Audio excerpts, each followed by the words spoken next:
श्री शिवाय नमस्तुभयम। हर हर महादेव। दोस्तों, आप सभी लोग जानते हैं कि 16 अगस्त 2024 को पड़ रही है सावन पुत्रदा एकादशी। दोस्तों, यह जो एकादशी है श्रावण महीने में पड़ने वाला सबसे बड़ा एकादशी है, क्योंकि आषाढ़ महीने के बाद सावन का एकादशी पड़ रहा है, जिसका बहुत ही बड़ा और विशेष महत्व होता है। और ऐसा दिन पूरे साल में सिर्फ एक ही बार आता है। और दोस्तों, आप सभी लोग जानते हो कि एकादशी का अगर सबसे बड़ा कोई उपाय है तो वो 108 चावल के दाने वाला उपाय है।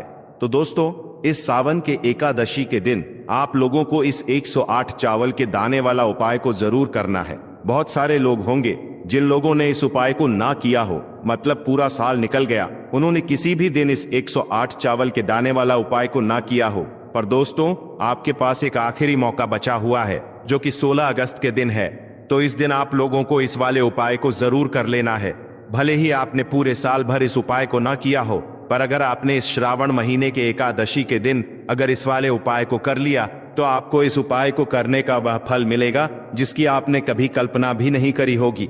इसीलिए आप लोग इस वाले उपाय को एक बार जरूर कर लेना, ताकि आप लोगों के हाथ से यह मौका ना जा सके और आपको इस उपाय को करने का फल मिल सके। दोस्तों, यह उपाय पंडित जी ने अपनी अभी की ही शिव महापुराण की कथा में बताया है, जिस उपाय को आज हम आपको बहुत अच्छे से समझाने वाले हैं। इस वीडियो को देखने के बाद इस उपाय को समझने के लिए आपको कोई और वीडियो को देखने की जरूरत नहीं पड़ेगी। तो चलिए दोस्तों, उपाय को शुरू करते हैं। देखिए, यह इस श्रावण महीने के एकादशी नवमी तिथि के दिन यह इतना खास होता है, इतना महत्वपूर्ण होता है। देखा है, कभी कभी बड़े बड़े पूजा पाठ अनुष्ठान से जो मनोकामना पूर्ण नहीं होते, वह श्रावण महीने के दिन एक छोटे से उपाय करने से आपकी मनोकामना पूर्ण हो जाती है। और बहुत सारे लोगों ने इस उपाय को किया भी है और उनको इस उपाय को करने का फल भी जरूर मिला है। अगर आप लोग भी इस उपाय को करना चाहते हैं तो आप इस उपाय को पहले अच्छे से समझ लेना, सुन लेना, उसके बाद करना। आपको इस उपाय का फल जरूर मिलेगा।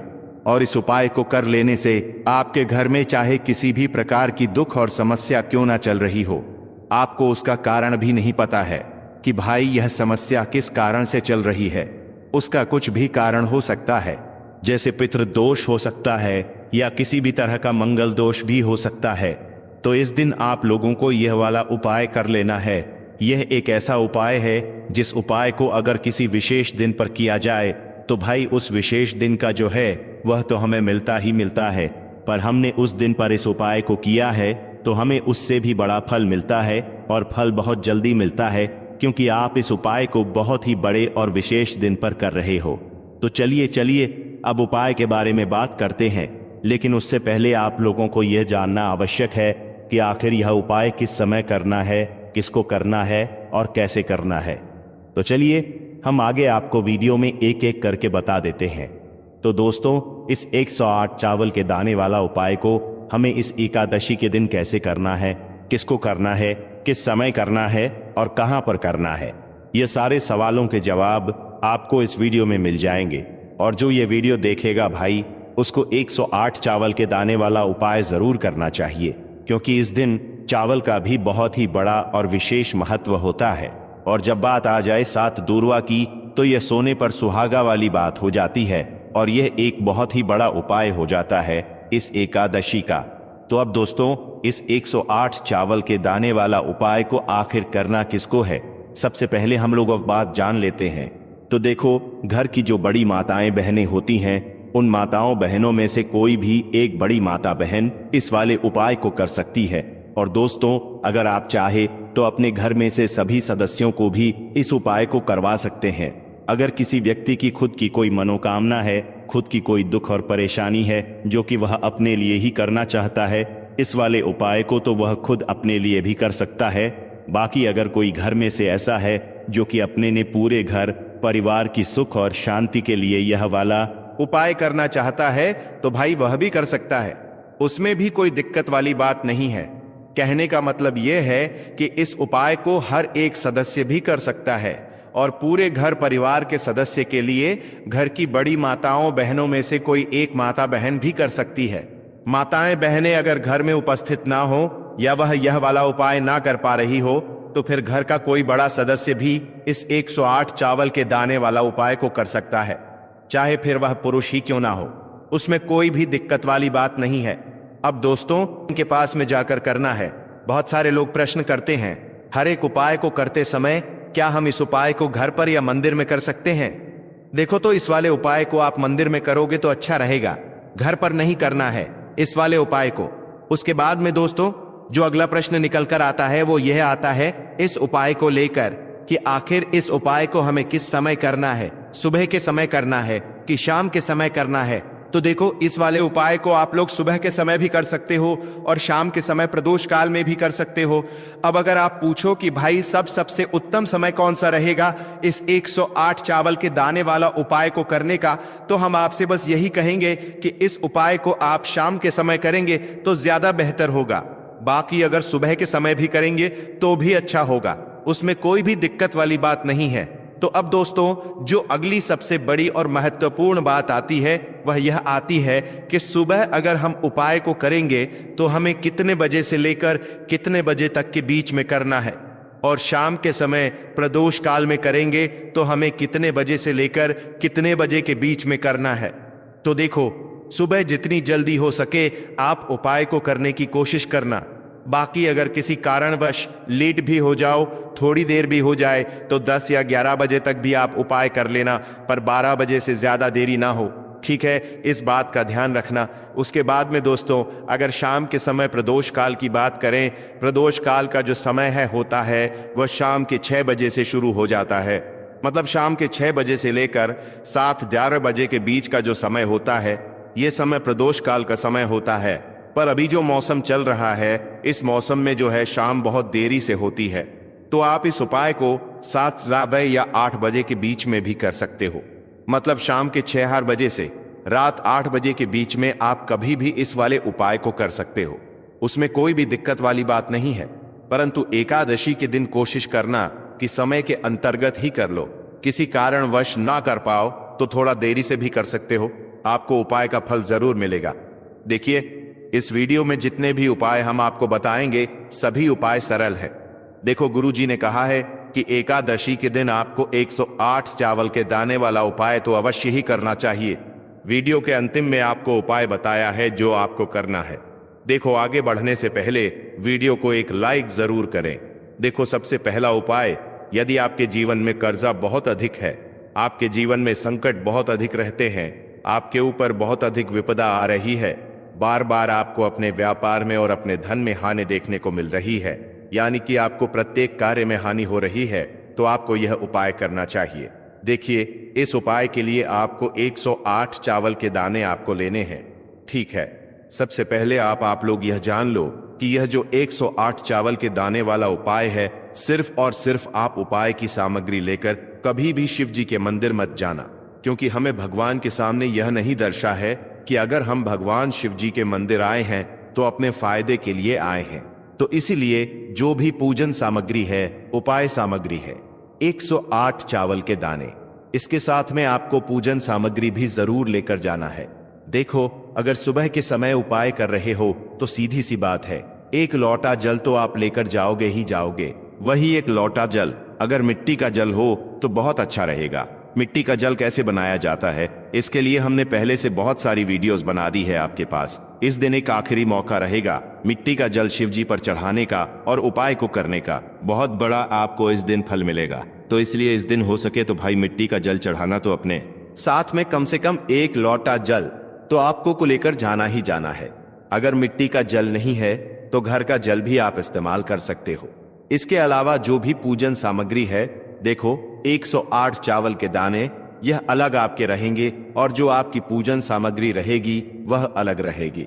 पूजन सामग्री में आप जो भी चीज लेकर जाना चाहे वह लेकर जा सकते हैं, उसमें कोई भी दिक्कत वाली बात नहीं है। वहीं अगर हम बात करें शाम के समय की, तो शाम के समय शिव जी पर जल नहीं चढ़ता है, इसीलिए शाम के समय आप लोग एक दीपक तैयार कर लें जो कि गोल बत्ती का, आटे का, शुद्ध देसी गाय का घी का होगा, है ना? इस बात का आप लोगों को ध्यान रखना है और इस दीपक को आपको घर से जलाकर नहीं लेकर जाना है, भगवान शिव जी के मंदिर में जाकर ही जलाना है। इस बात का भी आप लोगों को ध्यान रखना है।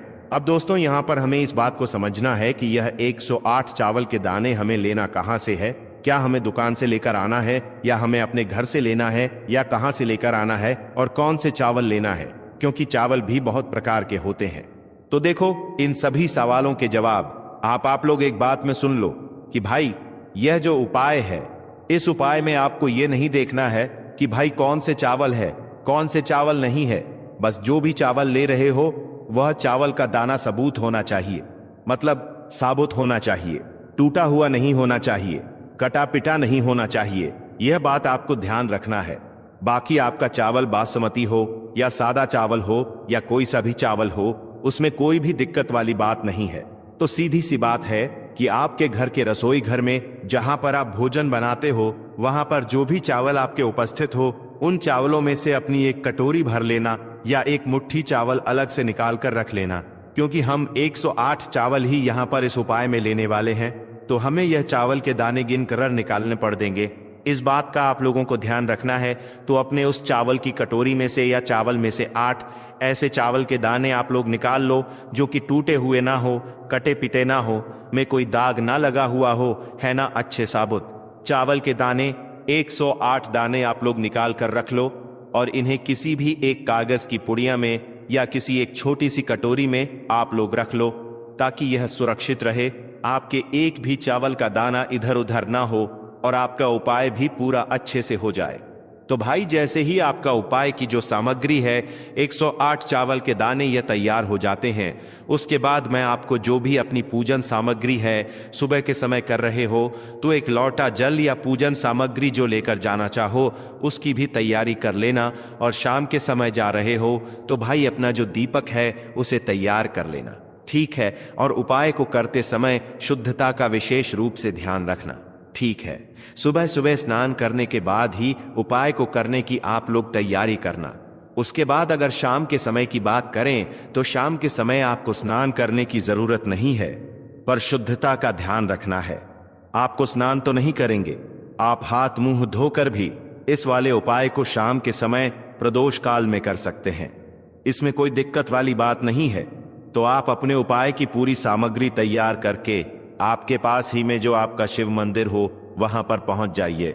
सबसे पहले शिव मंदिर में जाकर आप लोगों को उपाय नहीं करना है, पहले भगवान के दर्शन करना है, भगवान से आशीर्वाद प्राप्त करना है, फिर शिव जी की शिवलिंग के पास में आना है। शिवलिंग के पास में आने के बाद आप जो पूजन सामग्री लेकर आए हुए हैं, जैसे कि सुबह गए हुए होंगे तो एक लोटा जल और जो भी पूजन सामग्री लेकर आए हैं आप उनसे भगवान शिव जी की पूजन कीजिए। सबसे पहले तो एक लोटा जल ही चढ़ेगा, उसके बाद में आपकी पूजन सामग्री चढ़ेगी। उसके बाद में अगर दोस्तों शाम के समय अगर आप इस उपाय को कर रहे हो तो अपने साथ में कम से कम एक जो दीपक है गोल बाती का जो आप अपने साथ में लेकर गए हो, उस दीपक को मंदिर में जाकर अपनी माचिस से जलाना है और उस दीपक को शिवलिंग के पास में रखना है, ठीक है।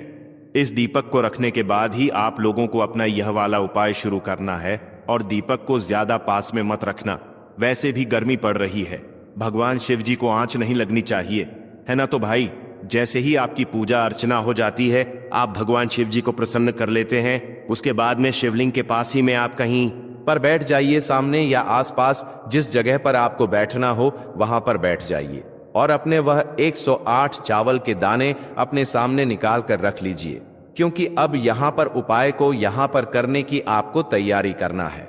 और इस तरीके से जब आप उपाय करेंगे, पूजन सामग्री करने के बाद, पूजन अर्चना करने के बाद, तो आपको उपाय का फल बहुत जल्दी और बहुत बड़ा होकर मिलेगा। तो अपने 108 चावल के दाने अपने सामने निकाल कर रख लेना। और यह जो उपाय है यह आपकी सीधे हाथ की हथेली से होगा, इसलिए इस बात का भी विशेष रूप से ध्यान रखना है। तो सीधे हाथ की हथेली का प्रयोग करके ही आप लोग अपना इस वाले उपाय को करना। अपने सामने जो भी आपकी कागज की पुड्डिया है उसको खोल कर रख लो, या कटोरी है तो भाई उसे अपने सामने रख लो और अपने वह 108 चावल के दाने निकाल लो, ठीक है। उसके बाद में दोस्तों अब आपको क्या करना है कि शिवलिंग आपके सामने होगी तो आपने वह 108 चावल के दाने एक एक करके आपको शिव जी के शिवलिंग के ऊपर चढ़ाना है। कहां पर चढ़ाना है? शिवलिंग के ऊपर चढ़ाना है और कहीं पर भी नहीं चढ़ाना है। आपको अपने हथेली से तो शिवलिंग के ऊपर चढ़ाना है, भले ही फिर वह अपने आप जलाधारी पर गिर जाए या मतलब वहीं पर गिर जाए, उसमें कोई दिक्कत वाली बात नहीं है। पर आप चढ़ाओ शिवलिंग के ऊपर ही। तो आपको क्या करना है, अपना पहला चावल का दाना उठाना है, श्री शिवाय नमस्तुभयम बोलना है और शिवलिंग पर चढ़ा देना है। इसी तरीके से दूसरा चावल का दाना उठा है, शिवलिंग पर चढ़ाना है और मंत्र बोल देना है। और फिर तीसरा चावल का दाना उठाना है, श्री शिवाय नमस्तुभयम बोलना है और चढ़ देना है। इसी प्रकार से आपको पूरे 108 चावल के दाने एक एक करके शिव जी के शिवलिंग के ऊपर चढ़ाना है और भगवान से प्रार्थना करते जाना है। मतलब प्रार्थना तो आपको आखिरी में करना है, पर हर एक चावल के दाने को चढ़ाते समय श्री शिवाय नमस्तुभयम जरूर बोलना है। उसके बाद ही मैं यह चावल का दाना शिवलिंग के ऊपर आपको चढ़ाना है। जैसे ही आपके 108 चावल के दाने शिवलिंग के ऊपर छया रेच जाते हैं, तो भाई उसके बाद में आपको क्या करना है, भगवान से अपनी मनोकामना बोलना है। मनोकामना भी कब बोलना है, जब आपका 108 चावल का दाना आपके सीधे हाथ की हथेली में हो और आप उसे चढ़ाने के लिए जा रहे हो। श्री शिवाय नमस्तुभयम बोलकर उस आखिरी चावल के दाने को शिवलिंग के ऊपर चढ़ा देना और भगवान से फिर अपनी वह मनोकामना बोल देना।